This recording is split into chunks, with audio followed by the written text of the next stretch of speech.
નમસ્તે વિદ્યાર્થી મિત્રો, ધોરણ 12 ગણિત પ્રકરણ 10 સદિશ બીજગણિત ભાગ નંબર 14. આગળના વિડીયોમાં આપણે સ્વાધ્યાય 10.4 નો અભ્યાસ કરેલો છે. આ વિડીયોમાં આપણે નવો ટોપિક સદિશોનું સદિશ ત્રિગુણન, જેને પેટી ગુણન તરીકે પણ ઓળખવામાં આવે છે. હવે ખરેખર કોને કહેવાય?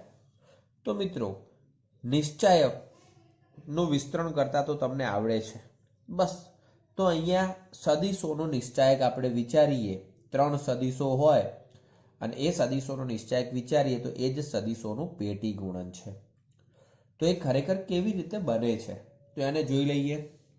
તો કે કોઈ પણ 3 સદિશો આપણે ઉલ્લેખ કરીએ, એ સદિશ, બી સદિશ અને સી સદિશ, કોઈ પણ 3 સદિશ છે. બરાબર? પહેલા તો હવે સદિશો થયા તો એની અંદર એ સદિશ અને બી સદિશ ક્રોસ સી સદિશ ના અદિશ ગુણનને, અદિશ ગુણન એટલે ડોટ ગુણાકાર, અદિશ ગુણનને આપણે શું કહીશું? ને સદિશોનું અદિશ ત્રિગુણન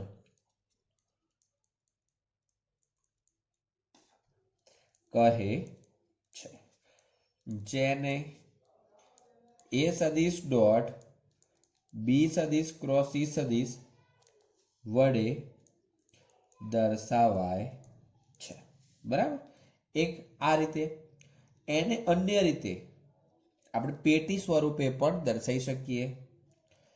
તેને એ સદિશ, બી સદિશ, સી સદિશ આ રીતે રાખી શકો છો, યા વચ્ચે અલ્પવિરામ પણ તમે કરી શકો છો. તો જુઓ મિત્રો, અહીંયા પેટી જેવો કૌંસ છે, માટે એને પેટી ગુણન તરીકે પણ ઓળખવામાં આવે છે, વડે પણ દર્શાવાય છે. ઓકે, તો આ જ થઈ ગયું પેટી ગુણન.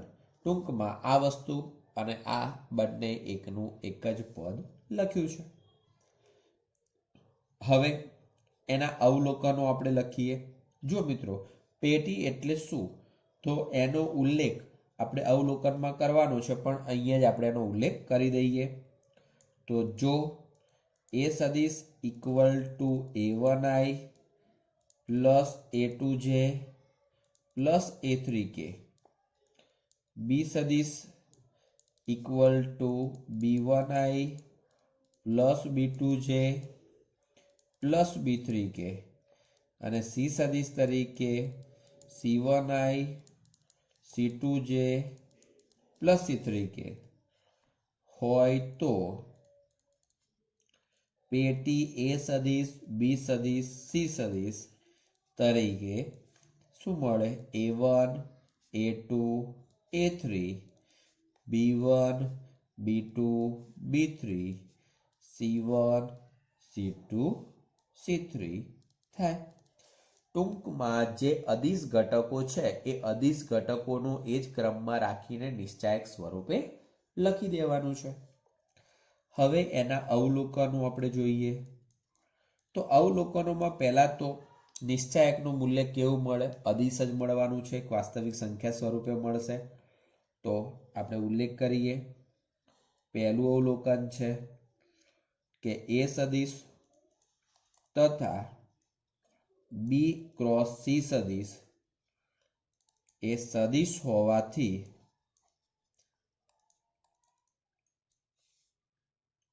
એ સદિશ ડોટ બી સદિશ ક્રોસ સી સદિશ અદિશ રાશિ છે.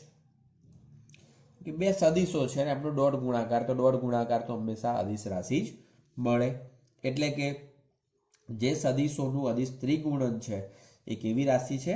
અદિશ રાશિ છે. બીજા નંબરમાં આપણે એક આકૃતિ દોરવાની છે અને એ આકૃતિના આધારે આપણે એનો વિચાર કરવાનો છે. તો ધારો કે આકૃતિ અહીંયા દોરીએ.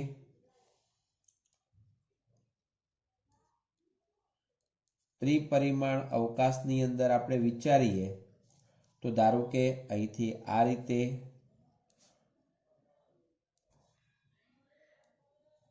ચલો અહીંથી આ રીતે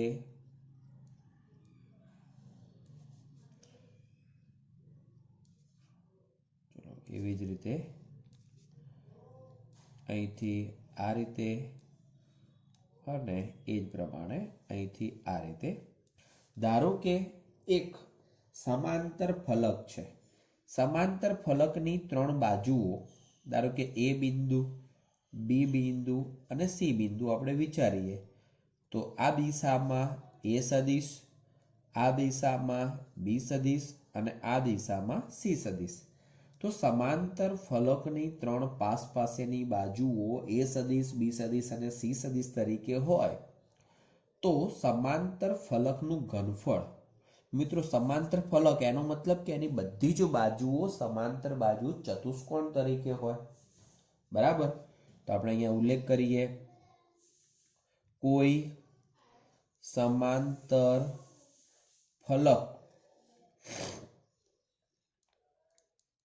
ફલકની ત્રણ ધારો, ત્રણ સદિશો એ સદિશ, બી સદિશ અને સી સદિશ સ્વરૂપે હોય તો, ત્રણ ધારો એ સદિશ, બી સદિશ અને સી સદિશ સ્વરૂપે હોય તો સમાંતર ફલકનું ઘનફળ. મિત્રો આ જે ત્રણ સદિશો છે એ સદિશોનું આપણે પેટી ગુણન કરીએ, એટલે કે એ સદિશ, બી સદિશ અને સી સદિશ, અને એનો આપણે માનાંક કરીએ તો કે મોડ એ સદિશ, બી સદિશ, સી સદિશ થાય. ક્લિયર? તો આ પ્રમાણે આપણે મોડ પેટીમાં એ સદિશ, બી સદિશ, સી સદિશ તરીકે ઓળખી શકીએ, એટલે કે સમાંતર ફલકનું ઘનફળ આપણને આ પ્રમાણે મળશે. ચલો ત્રીજો ગુણધર્મ વિચારીએ કે ધારો કે અહીંયા આપણે એ સદિશ, બી સદિશ અને સી સદિશ છે. મિત્રો નિશ્ચાયકમાં આપણને ખબર છે કે ક્રમિક રીતે હારની અંદર ફેરફાર કરવામાં આવે. ક્રમિક રીતે એટલે કે ધારો કે જે પણ હાર છે એમાં આપણે બીજી હારને પહેલા તરીકે, ત્રીજીને બીજા તરીકે અને પહેલીને છેલ્લા તરીકે લઈ જઈએ તો એના મૂલ્યમાં કોઈ ફેરફાર પડતો નથી. એનો મતલબ કે બી સદિશ, સી સદિશ, એ સદિશ ઇક્વલ ટુ સી સદિશ, એ સદિશ, બી સદિશ. મિત્રો ક્રમિક રીતે એની અંદર આપણે ફેરફાર કરીએ તો એના મૂલ્યમાં કોઈ ફેરફાર થતો નથી. ચલો આનું ચોથું અવલોકન છે કે મિત્રો આની અંદર ડોટ અને ક્રોસ છે તો અદિશ ગુણન અને સદિશ ગુણનની આપણે અદલા બદલી કરી શકીએ છીએ. બરાબર, તો એનો ઉલ્લેખ કરી દઈએ કે અદિશ ત્રિગુણનમાં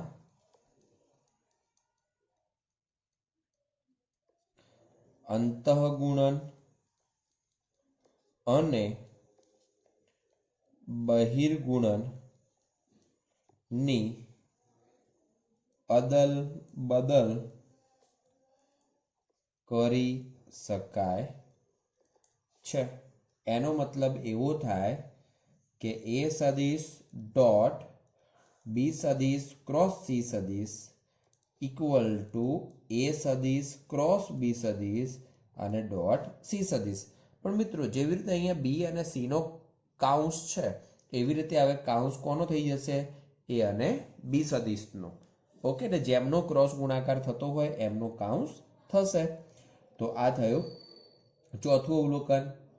ચાલો હવે એ રીતે પાંચમું અવલોકન. પાંચમું અવલોકન એકદમ સરળ છે. જો નિશ્ચાયક પ્રકરણ વ્યવસ્થિત સમજ્યા છો તો એકદમ ઇઝીલી સમજી શકશો કે પેટી ગુણન એટલે એનો મતલબ કે નિશ્ચાયક એમાં કોઈ પણ બે હારની અદલા બદલી કરવામાં આવે તો સ્વાભાવિક છે કે એનું મૂલ્ય કેવું થઈ જશે? માઇનસ થઈ જશે. એટલે કે એ સદિશ, સી સદિશ અને બી સદિશ. ઓકે, ચલો હવે કોઈ પણ બે સદિશો એકની એક જ વખત આવે છે કોઈ પણ સ્થાન પર. ધારો કે પ્રથમ બે સ્થાન ઉપર છે, પહેલા ત્રીજા ઉપર હોય કે બીજા ત્રીજા ઉપર હોય, કોઈ પણ બે જગ્યાએ સદિશો સરખા હોય તો એમનો જવાબ કેટલો થશે? શૂન્ય થશે. ઓકે, તો તો આ પ્રમાણે આપણે જુદા જુદા અવલોકનો મેળવી શકીએ છીએ. તો મિત્રો આ હતું સદિશોનું સદિશ ત્રિગુણન. હવે એના પછીનો એક ટોપિક છે ત્રણ સદિશની સમતલીયતા. હવે એ ટોપિક વર્ષ 2021 માટે નથી, બરાબર, પરંતુ એ આપણે સમજી લઈએ કારણ કે એવું કશું એમાં છે નહીં, બરાબર. તો અહીંયા જ આટલામાં ફિનિશ થઈ જશે. તો ત્રણ સદિશની સમતલીયતા. મિત્રો એનો મતલબ કે કોઈ પણ ત્રણ સદિશો એક જ સમતલમાં ક્યારે હોય તો એ ત્રણેય સદિશોનું પેટી ગુણન જો 0 થતું હોય તો કહી શકાય કે ત્રણેય સદિશો સમતલીય છે, બરાબર. તો કે ત્રણ સદિશો એ સદિશ, બી સદિશ અને સી સદિશ સમતલીય હોય તો જ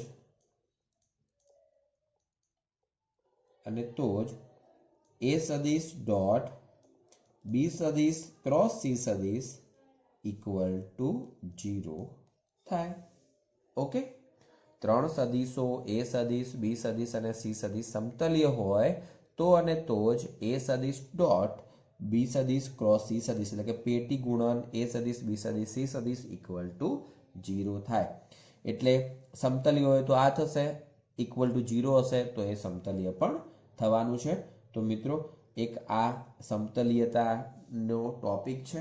ટૂંકમાં આની અંદર આપણે નિશ્ચાયક શોધવાનું છે અને એ નિશ્ચાયકનું મૂલ્ય જો 0 થાય તો કહી શકાય કે એ સમતલીય છે. હવે આપણે ઉદાહરણ નંબર 26 નો અભ્યાસ કરીએ. તો ઉદાહરણ નંબર 26,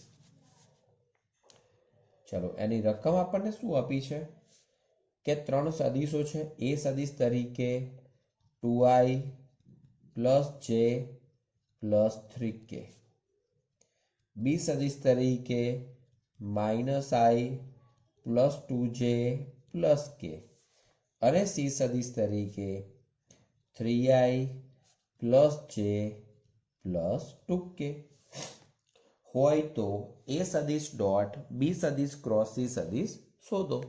તો મિત્રો હવે ડોટ અને ક્રોસ એનો મતલબ કે અદિશ ત્રિગુણન આપણે શોધવાનું છે. તો શું લખી શકાય? એ સદિશ dot B cross C equal to, ચલો આપણે એને વિચારીએ તો ખરેખર આની જગ્યાએ તો આપણે શું લખવાનું છે? પેટી જ લખવાનું છે. તો એ સદિશ, બી સદિશ અને સી સદિશ. મિત્રો વચ્ચે તમે અલ્પવિરામ કરશો તો પણ ચાલશે. હવે એની અંદર એ સદિશના ઘટકો 2, 1, 3 ક્રમ મહત્વનો છે. મિત્રો એ સદિશ પહેલા હોય તો એને જ લખીશું, બી પહેલા હોય તો એ જ લખીશું અને સી પહેલા હોય તો એ રીતે લખીશું. તો અહીંયા એ પહેલા છે એટલે એના ઘટકો 2, 1, 3. ચલો બીના ઘટકો -1, 2, 1 અને એવી રીતે સીના ઘટકો 3, 1, 2. હવે વિસ્તરણ કરી દઈએ તો 2 કૌંસમાં 4 - 2 -1 કૌંસમાં -2 - 3 -3 કૌંસમાં -1 - 6 તો ઇક્વલ ટુ 2 × 2 4 -5 × -1 તો +5 અને -3 ઇન્ટુ અહીંયા જોઈએ તો -7 તો એ પ્રમાણે એનો જવાબ આપણને કેટલો મળે છે? તો અહીંયા પહેલા તો 1 આવશે અને એના કારણે આ પદ પહેલા તો 6 થાય છે અને એ જ પ્રમાણે અહીંયા જોઈશું તો -21, બરાબર. સોરી, હા, અહીંયા આવશે +3 છે એના કારણે -21 અને એનો જવાબ મળશે -10. ક્લિયર? તો આ પ્રમાણે ટૂંકમાં નિશ્ચાયકનું આપણે વિસ્તરણ કરવાનું છે જે નિયમ પ્રમાણે થતું હોય એ નિયમ પ્રમાણે અને એનો જવાબ આપણને મળી જશે. હવે 27, 28, 29 ત્રણેય પ્રશ્નો એ જ રીતના સમતલી આધારિત છે. હવે ઉદાહરણ 30માં આપણે સાબિત કરવાનો દાખલો છે.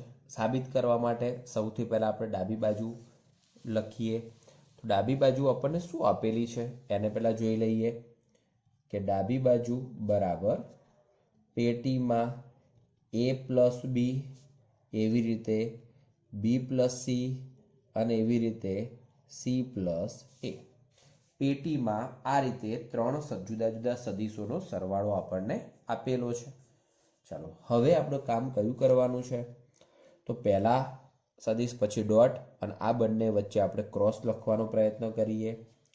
ઇક્વલ ટુ એ સદીશ પ્લસ બી સદીશ ડોટ બી સદીશ પ્લસ સી સદીશ ક્રોસ સી સદીશ પ્લસ એ સદીશ.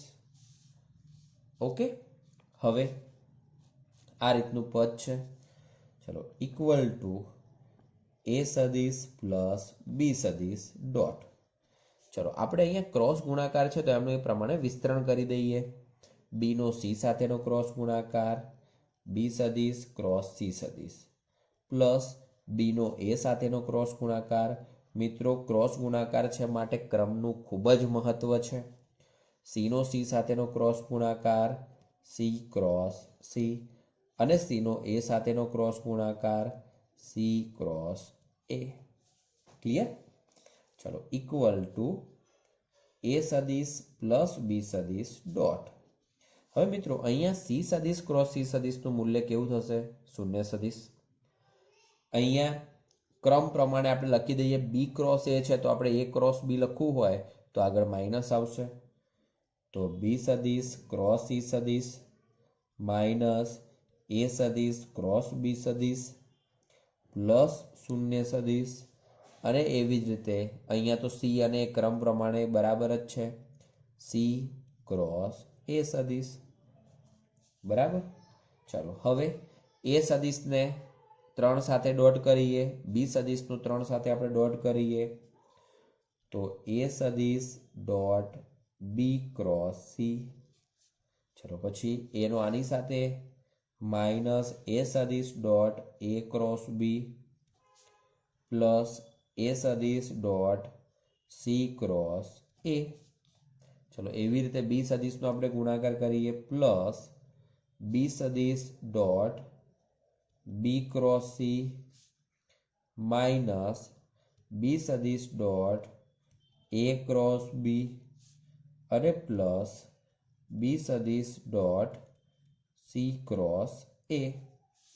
હવે દરેકને આપણે પેટી સ્વરૂપે લખી દઈએ. તો પહેલું પદ એ બી સી, બીજું પદ એ બી, ત્રીજું પદ એ સી એ, ચોથું પદ બી સી, પાંચમું પદ બી એ બી, છઠ્ઠું પદ બી સી એ. ઓકે, આ પ્રમાણે આપણી પાસે બધા પદો છે. હવે શું થવાનું છે કે આની અંદર જેમાં કોઈ બે સદીશો એક સરખા છે એ બધાનું મૂલ્ય શૂન્ય, એટલે આનું શૂન્ય, અહીંયા પણ શૂન્ય, અહીંયા પણ શૂન્ય અને અહીંયા પણ શૂન્ય. બરાબર. તો પહેલું એમનું એમ એ બી સી -0 +0 +0 -0 પ્લસ. હવે બી સી એ છે.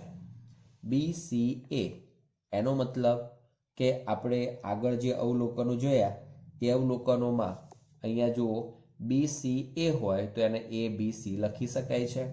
તો એ અવલોકનના ઉપયોગ પ્રમાણે એ બી સી. તો ઇક્વલ ટુ 2 ટાઈમ્સ એ સદીશ બી સદીશ સી સદીશ અને આ જ આપણા માટે શું થઈ જશે? જમણી બાજુ. તો આ થયું આપણા માટે ઉદાહરણ નંબર 30. ચલો હવે એ જ પ્રમાણે ઉદાહરણ નંબર આપણે 31 જોઈ લઈએ. તો ઉદાહરણ 31. ચલો એમાં પણ ડાબી બાજુ આપણે લખીએ અને એનો ઉપયોગ કરીને જમણી બાજુ શોધીએ. તો ડાબી બાજુ આપણને આપેલી છે કે એ સદીશ બી સદીશ અને સી પ્લસ ડી સદીશ. તો સૌથી પહેલા ડોટ અને ક્રોસ સ્વરૂપે એ સદીશ dot B cross C plus D. આપણે અહીંયા ક્રોસ છૂટો કરી દઈએ તો એ સદિશ dot B cross C plus B cross D. Okay, હવે આ ડોટ આની સાથે ને આની સાથે અલગ અલગ લખી દઈએ તો એ સદિશ dot B cross C plus A સદિશ dot B cross D. Clear?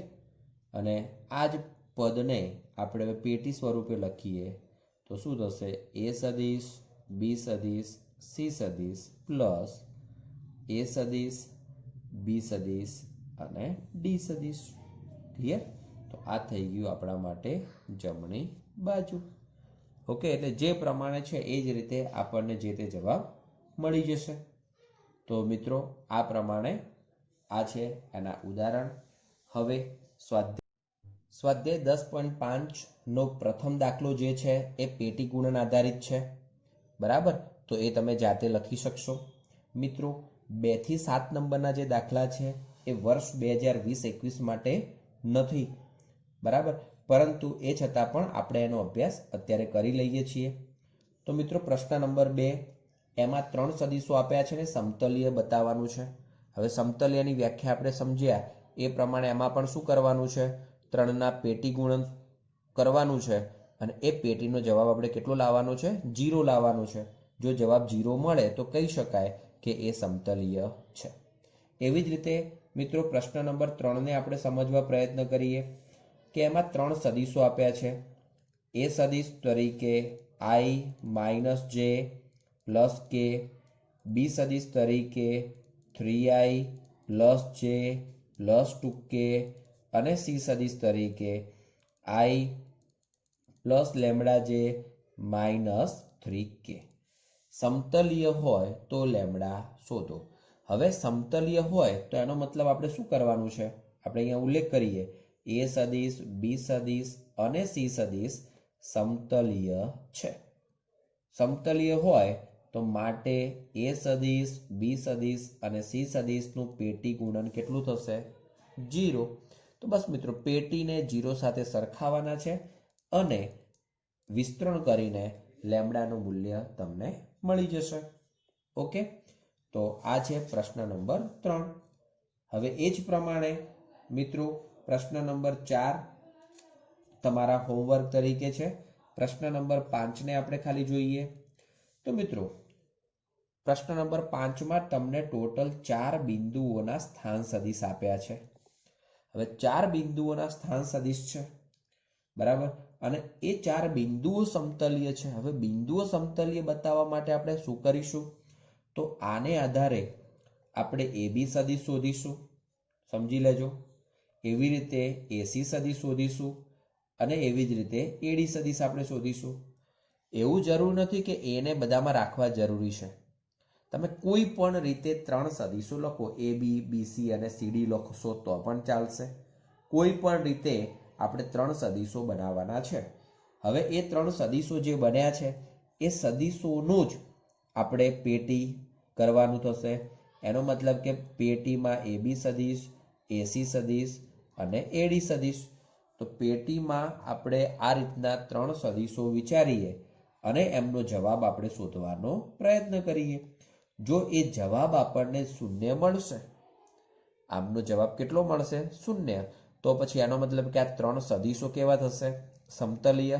3 સદિશો સમતલીય હોય તો માટે આ 4 બિંદુઓ પણ કેવા થશે? સમતલીય. તો માટે AB સદિશ, AC સદિશ અને AD સદિશ સમતલીય થાય અને માટે ચારે બિંદુઓ A, B, C અને D સમતલીય છે. એટલે મિત્રો સદિશો સમતલીય હોય તો બિંદુઓ પણ સમતલીય આપણને મળવાના છે. ચલો હવે એની એ જ રીતે ફરીથી પ્રશ્ન નંબર 6. હવે પ્રશ્ન નંબર 6માં પણ આ જ રીતે તમને આપેલું છે. તો એમાં આપણે કેવી રીતે એને શું કામ કરીશું એ જોઈ લઈએ. તો જો ત્યાં પણ આપણને જુદા જુદા બિંદુઓ આપ્યા છે 4.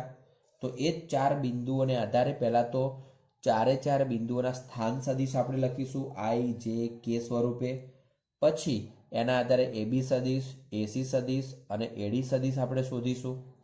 હવે ત્યાં ચારેય બિંદુઓ સમતલીય છે, એનો મતલબ કે આવી રીતે પેટી ગુણનને આપણે 0 સાથે સરખાવવાના થાય. એટલે કે એબી સદિશ, એસી સદિશ અને એડી સદિશ ઇક્વલ ટુ 0 લઈ લેવાના છે. મિત્રો આ પ્રમાણે આપણે એને 0 સાથે સરખાવીશું અને નિશ્ચાયકનું વિસ્તરણ કરીને આપણે એક્સનું મૂલ્ય મેળવી શકીએ. ક્લિયર? અહીંયા આપણે 0 સાબિત કરવાના હતા, જ્યારે અહીંયા સમતલીય તમને આપેલું છે અને માટે 0 સાથે સરખાઈને આપણે એક્સનું મૂલ્ય શોધી શકીએ. અને એ જ રીતે 7મો પ્રશ્ન. હવે 7મા પ્રશ્નમાં મિત્રો આમ તો એ જ પ્રકારનું આખું ઉદાહરણ આપણે ગણી ચૂક્યા છીએ, એને ખાલી યાદ કરી દઈએ. શું આપેલું છે તમને કે એ સદિશ પ્લસ બી સદિશ, બી પ્લસ સી સદિશ અને સી પ્લસ એ સદિશ કેવા છે? સમતલીય છે.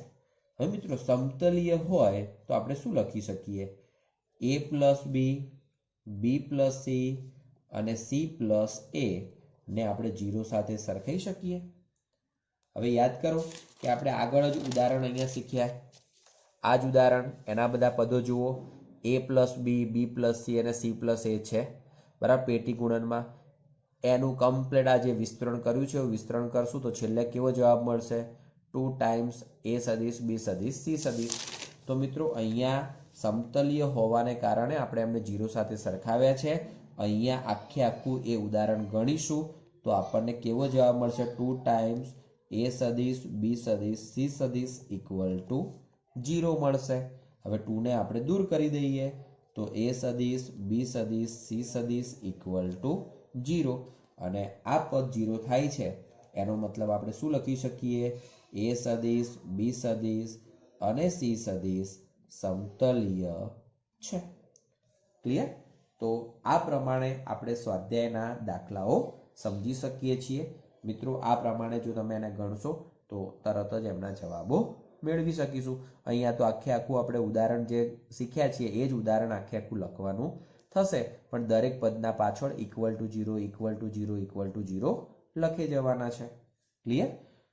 તો મિત્રો આજના વિડીયોમાં આટલા સુધી રાખીએ છીએ. પછીના નેક્સ્ટ વિડીયોમાં આપણે પ્રક્રિયાના ઉદાહરણો અને સ્વાધ્યાયનો અભ્યાસ કરીશું. Thank you. જય હિન્દ, જય ભારત.